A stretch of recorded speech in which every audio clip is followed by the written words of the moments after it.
Magpukam muna. Ano?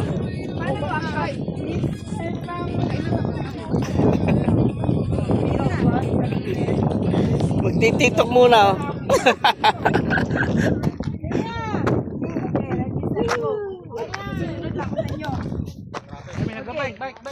Paano yan? Biker.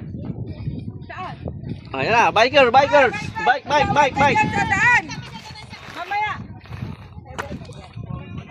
Yan ang sinasabi ko eh, na-istorbo mo yung TikTok namin. Sorry. Ito yung number ko. Paano? Dito na lang ako sa huli-huli. Asan ba ako? Radyo. Tapos? Ano? Hindi man marinig. Tapos na. Wala kayo. Alam na yun.